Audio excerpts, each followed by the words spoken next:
Bienvenidos sean todos y cada uno de ustedes a este servicio extraordinario, servicio de crucifixión.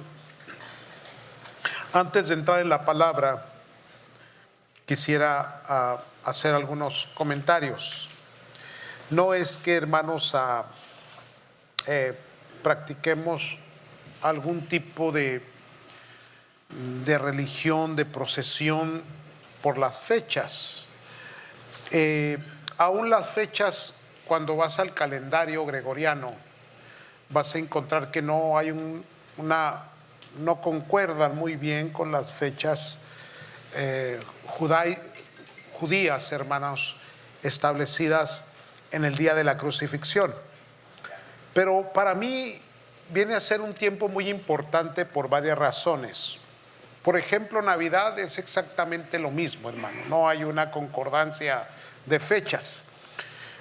Pero creo yo que es el momento propicio que Dios nos da, hermanos, que Dios permite para que podamos nosotros predicar este evangelio tan hermoso, esta obra de salvación redentora que Cristo hizo por nosotros en la cruz del Calvario. Así que si el mundo y las religiones lo celebran, ¿cuánto más nosotros, hermanos? Aquellos que hemos recibido la revelación de la cruz, hermanos. Ese es el mensaje. Quiero que me preste su atención. Antes de ir a la escritura, hay 3 ejemplos que quisiera mencionarles de las escrituras. ¿Usted se recuerda cuando Cristo fue al estanque de Betesda? Dice la palabra que en el estanque de Betesda había muchos enfermos, cojos, ciegos, que estaban esperando el mover del agua, porque había una creencia que cuando bajaba un ángel movía el agua y el primero que entraba al agua era sanado. El Señor Jesús fue y le preguntó a uno solo: ¿quieres ser sano? La forma que él responde, hermanos, a esa pregunta nos hace ver que no era un hombre de fe, ni sabía con quién estaba hablando, ni siquiera eso. Eso quiere decir que Cristo lo eligió a él, no él a Cristo, hermanos. Y surgen ahí muchas preguntas. ¿Por qué nomás sanó a una sola persona si estaba lleno de enfermos? Qué interesante pregunta, ¿no? Otro ejemplo es que a la hora de la crucifixión de Cristo, fue crucificado en medio de dos personajes, 2 ladrones que habían sido acusados y habían sido sentenciados a muerte.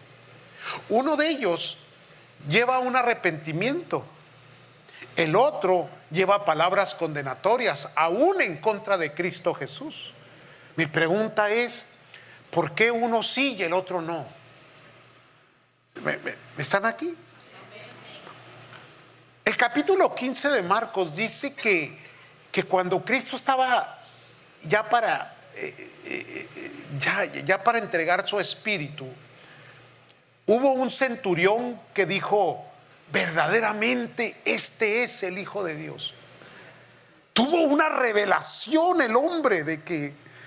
Pero hubo muchos soldados, hubo varios personajes políticos y militares que estuvieron en el entorno de Cristo durante su juicio y crucifixión, pero solamente él pudo creer que él era el Hijo de Dios. Entonces surge esta pregunta: ¿por qué hay gente que lo recibe y hay gente que no lo recibe? ¿Por qué nosotros les hablamos a las personas de Cristo y no nos entienden? Se familiarizan con el tema, lo comprenden porque es una parte religiosa de sus vidas, pero no alcanzan a entender la magnitud de la salvación. Por eso es que la gente no cambia. Practica una religión, practica una creencia, practica una fe, pero su vida sigue tan vacía, sin esperanza, sin salvación, sin una convicción de la vida eterna, hermanos. Y me hago la pregunta: ¿por qué? Hay una procesión en este tiempo en la ciudad de Estipulas, Guatemala, en donde se celebra el Cristo Negro. ¿Han escuchado algunos? Los que son de Guatemala saben a qué me refiero. Muy popular, es una ceremonia muy popular también para este tiempo. Y yo creí que el Cristo negro era originario de Estipulas. Y no, hermanos. Estando en España, me tocó estar en una ciudad que se llama Toledo. Y de casualidad estaba yo esa tarde ahí, es una ciudad medieval muy antigua, y me tocó ver una procesión precisamente con el Cristo Negro. Yo creí que era únicamente de Estipulas, pero no, tiene sus raíces en Toledo. Y me puse a examinar y a estudiar un poco cómo era la procesión y las procesiones en España, que es la cuna del catolicismo de América, hermanos. Llevan unas procesiones mucho más arregladas, más ordenadas, más disciplinadas, con una excelencia de lujos, hermano, y de cosas que hacen. Es una carroza gigantesca cargada por, no sé, eran como 150 personas debajo de la plataforma, sobre sus hombros, y a un ritmo, llevando a un Cristo arriba, hermanos, color negro todo, llevándolo hacia la catedral central para luego tener la misa ahí. Entonces, todas estas procesiones y todos estos actos religiosos me vienen a la pregunta: ¿cómo es posible que la gente pueda practicar, pueda ser participante de todo un proceso religioso y que sus vidas no tengan la salvación? Ese es mi punto, hermanos. Porque en el momento que reciben la revelación de la cruz, todo argumento religioso se cae y se derriba. Toda interpretación personal y defensa de nuestra fe y nuestras creencias, hermano, queda eliminada. Porque cuando una persona recibe la revelación de la cruz, como aquel centurión, como aquel hombre que fue crucificado al lado de Cristo Jesús, o como aquel enfermo que estaba en el estanque de Betesda, hermanos, y que tienen la experiencia maravillosa cuando Cristo se les revela. ¿Cuántas veces le has hablado a un amigo, a un hermano, a un padre, a una madre, a un hijo, y te has sentado con ellos y cuidadosamente les han leído las escrituras, pero se levantan de aquella conversación y siguen en sus vidas apáticas a Dios, en sus propios vicios, alejados, en la soledad, en el quebranto, en el mal, en la oscuridad, y ahí permanecen hasta que Cristo no se revela a ellos? Y ahí el por qué usted y yo, hermanos, oramos tanto y le pedimos a Dios tanto: Señor, toca a esta persona, porque nos hemos llegado a la conclusión de que es el Espíritu Santo el que trae la revelación al corazón, hermanos. Es Dios el que toca las vidas, y Dios es el que da las oportunidades de salvación. ¿Me están escuchando? Esto como introducción. Mateo capítulo 11, versículo 25 al 30, por favor. Mateo capítulo 11. Mateo capítulo 11, el Evangelio. La revelación de la cruz, hermanos. La revelación de la cruz. Hay gente que está tan cerca, pero está tan lejos al mismo tiempo. Bien dice la Escritura que la salvación está a una confesión en tus labios, a una pequeña fe en tu corazón, que si confesares con tu boca, que si creyeres con tu corazón, serás salvo, dice la Escritura, hermanos. Pero no es de todos, y quisiéramos que fuesen de todos. Versículo 25, ¿lo tienen, amados? En aquel tiempo respondió Jesús, dijo: Te alabo, Padre, Señor del cielo y de la tierra. Aquí viene: porque escondiste estas cosas de los sabios y de los entendidos. Recuerde, son palabras de Cristo Jesús. Escondiste estas cosas. Hay gente que nunca lo entendió. Hay gente que lee la Biblia de punta a punta y aún así no han comprendido la salvación. Hay gente, hermano, que defiende, hermano, con una forma agresiva sus creencias, su fe, y aún así no entrarán en el reino de los cielos, amados. Porque la salvación nada tiene que ver con iglesias o religiones o creencias o herencias culturales, hermanos. La salvación tiene que ver con que alguien pagó por tus pecados en la cruz del Calvario, y que si pones tu fe, crees en Él, dice la Escritura, serás salvo.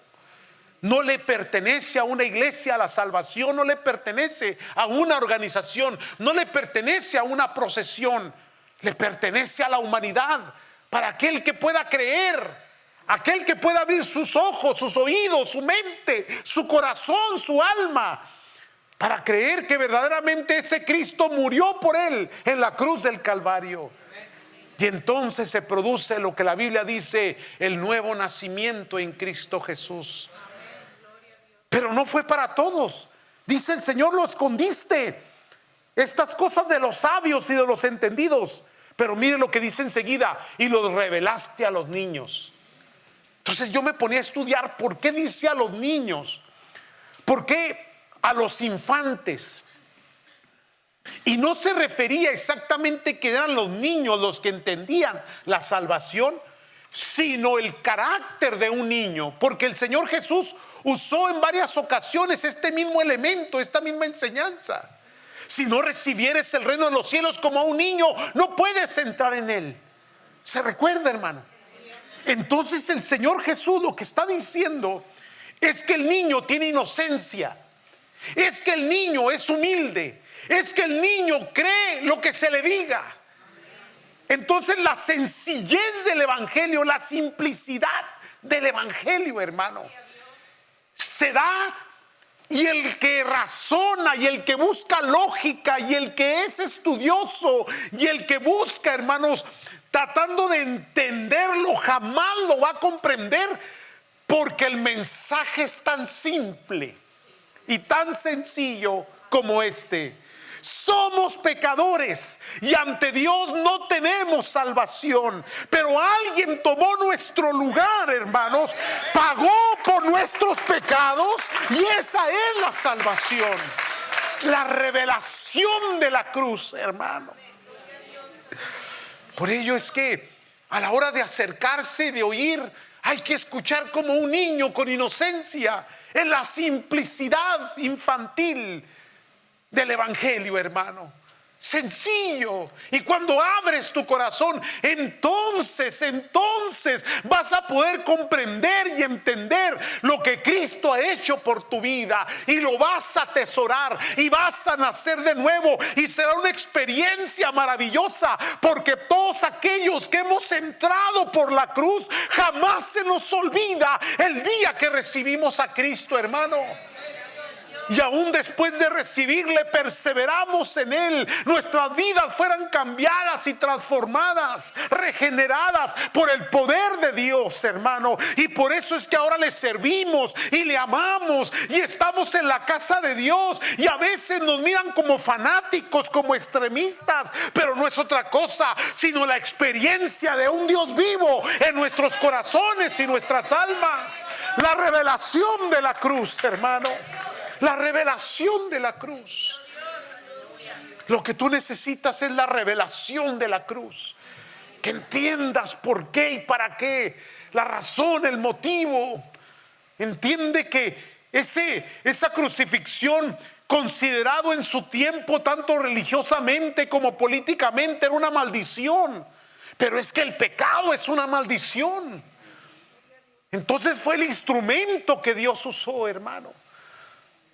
Precisamente, entonces Cristo fue maldecido por nuestro pecado, porque Él tomó tus fallas, tus faltas, tus pecados, las subió sobre sus hombros y fue al Gólgota para ser sacrificado por ti. Ese es el punto de la salvación y del evangelio. Es el meollo del asunto. Entonces dice el versículo 27, discúlpeme, 26: sí, Padre, porque así te agradó. Todas las cosas me fueron entregadas por mi Padre, y nadie conoce al Hijo sino el Padre, ni al Padre conoce alguno sino el Hijo, y aquel a quien el Hijo quiere revelar. Aquí entramos en una profundidad un poquito más difícil de comprender. ¿Por qué a veces la gente se tarda? Mi pregunta es, Señor, ¿se tarda porque endurecen sus corazones? ¿Se tardan porque todavía no están en el propósito tuyo? ¿Se tardan tal vez porque son arrogantes y egoístas? Hay muchas cosas. Cada mente es un mundo, hermano. Cada corazón lleva su propia individualidad, su propia personalidad, su propio discernimiento, su propio entendimiento. Por eso es que la salvación es personal. No se puede compartir, no la puedes heredar. No se la puedes dar a papá ni dársela a los hijos. Podemos enseñarles, predicarles, hablarles, pero al último, cada uno tiene que confesar a Cristo, creer a Cristo y servir a Cristo Jesús. Qué terrible, qué tremendo, qué bueno. Pero entonces nos damos cuenta de que pues quisiéramos heredarla o quisiéramos ser participantes de algo que es parte de nuestra cultura, de nuestra sociedad. Hermano, bendito sea el día que Cristo vino a nuestras vidas.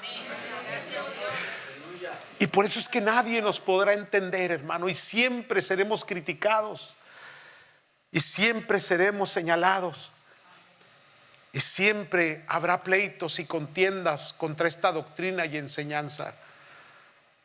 Pero, hermanos, bendito sea Dios que Cristo nos se reveló a nosotros. Sí, que se lo pongo de otra manera. Muchos de nosotros no buscamos a Dios. Dios nos buscó a nosotros. Antes bien, muchos de nosotros huíamos y tratábamos de negar, hasta que Cristo nos encerró a través de un vicio, de un problema, de un divorcio, de una situación adversa, de un problema familiar, algunas veces de alguna enfermedad, de alguna locura. Te encerró y te hizo entender que el único camino, te hizo caer en el pozo más profundo de oscuridad, de dolor, de angustia, y ya no tenías otro lugar a donde voltear sino hacia arriba nada más. Y Cristo se reveló a tu vida, y entonces le dijiste: bueno, si eres real, pues sálvame. Y ahí viene el poder del Espíritu Santo a traerte convicción, sanidad, salvación y vida eterna, hermano. Qué tremendo. Entonces, de ahí el por qué no entramos en discusiones, ni en pleitos, ni en contiendas. De ahí el por qué no tratamos de defender ni una iglesia, ni una ideología, ni una filosofía cristiana. Porque no tiene sentido, hermanos. Cuando a una persona se le revela la cruz, me recuerda mucho a Saulo de Tarso. Perseguía a la iglesia, contendía contra la iglesia, maltrataba a los cristianos. Pero un día se le apareció el Señor Jesús en el camino a Damasco. ¿Se recuerda el texto, hermanos?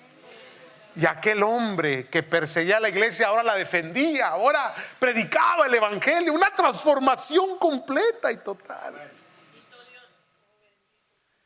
Tienen que volver esos tiempos. Tenemos que ver otra vez el poder transformador de Cristo Jesús en las personas. Aquellas personas viciosas que no podían dejar el alcohol, que no podían dejar las adicciones, que no podían abandonar sus vidas de adulterio y de fornicación, hermano, de repente el Señor Jesús los toca y abandonan ese estilo de vida, esas actividades, y se entregan al Señor, hermanos. Tenemos que volver a ver esos matrimonios que están a punto de desmoronarse, destruidos por tanta adversidad que tienen, por tanta problemática, por tanto egoísmo, por tanto pleito, y llega Cristo Jesús y los toca a los dos. Qué bueno es el Señor, la revelación de la cruz. Entonces dice: todas las cosas me fueron entregadas por mi Padre, y nadie conoce al Hijo sino el Padre, ni el Padre conoce a alguno sino el Hijo, a quien el Hijo lo quiera revelar. Versículo 28, hermosa escritura. El contexto siempre, hermanos: venid a mí todos los que estáis trabajados y cargados, y yo os haré descansar. Llevad mi yugo sobre vosotros y aprended de mí, que soy manso y humilde de corazón, y hallaréis descanso para vuestras almas, porque mi yugo es fácil y ligera mi carga. Entonces, ¿a dónde nos lleva el texto, hermanos? A la humildad, a la sencillez. Si puedes creer en Cristo, serás salvo. Si le crees al Señor, tu vida puede cambiar, puede ser transformada. La última escritura y nos vamos a la cena del Señor. Amén, amados. Colosenses capítulo 1, versículo 15, santos, si son tan amables. Hablando de Cristo Jesús, la palabra del Señor, el mismo Pablo a la iglesia de Colosa.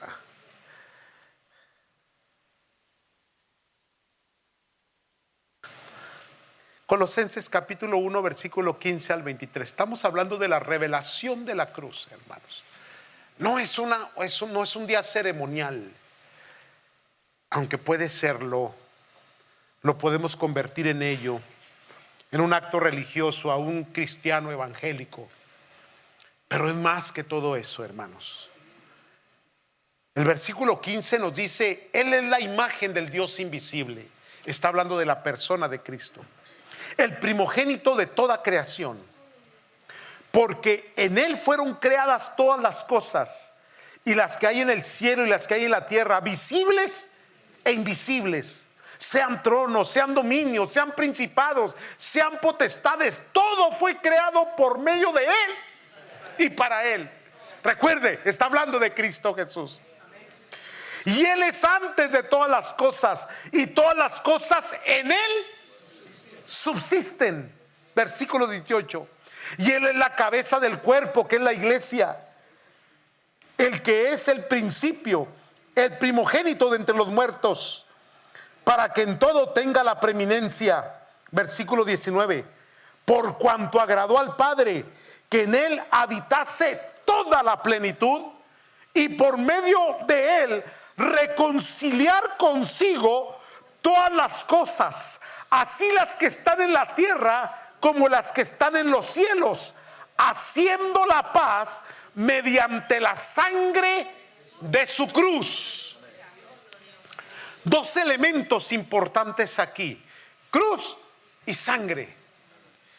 ¿Por qué la cruz y por qué la sangre? Rápidamente, hermanos, rápidamente, hablando en un entendimiento así muy infantil.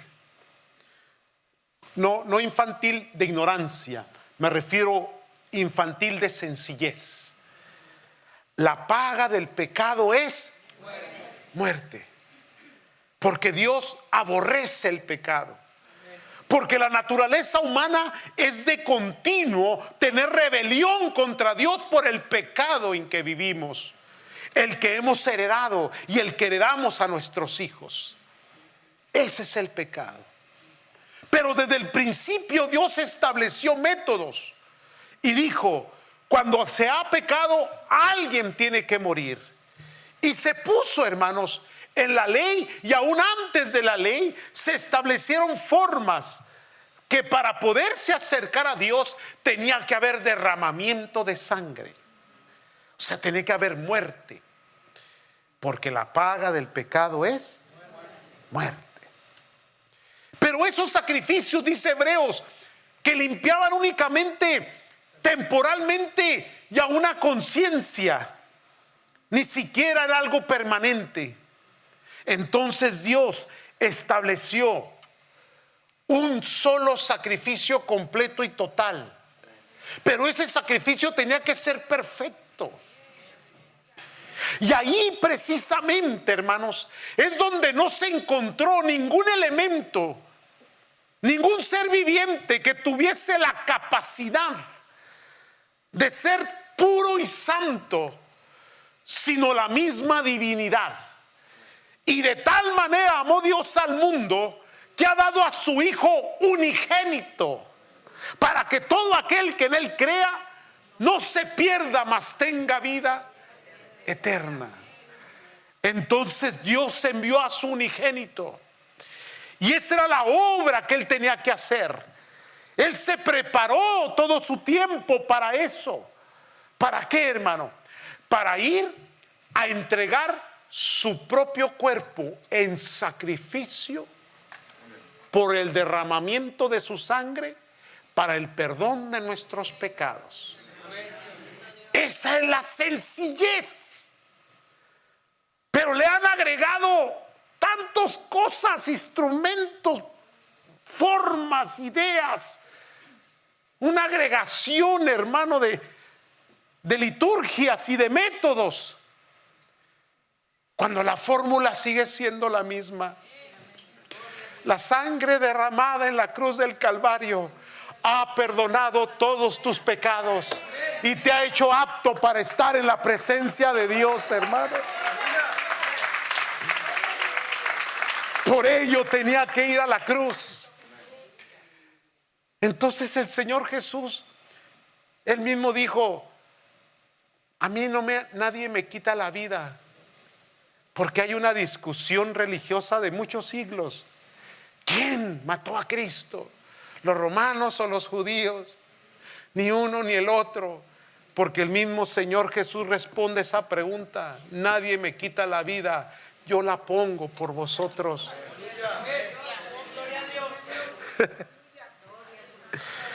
La sangre de su cruz, la revelación de la cruz, hermanos. Y esa sangre, preciosa sangre, es la que nos limpia de todos nuestros pecados, hermanos. Fue hecha una vez y para siempre. Una sola vez y para siempre.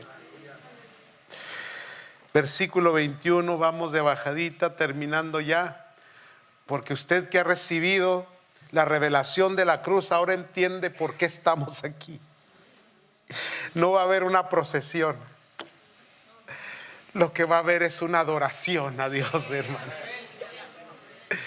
Versículo 21, y a vosotros también, que eras en otro tiempo extraños y enemigos en vuestra mente, porque cada cabecita es un mundo, lejos. No se entendía, no comprendíamos la dimensión del significado de Cristo en la cruz, hermano.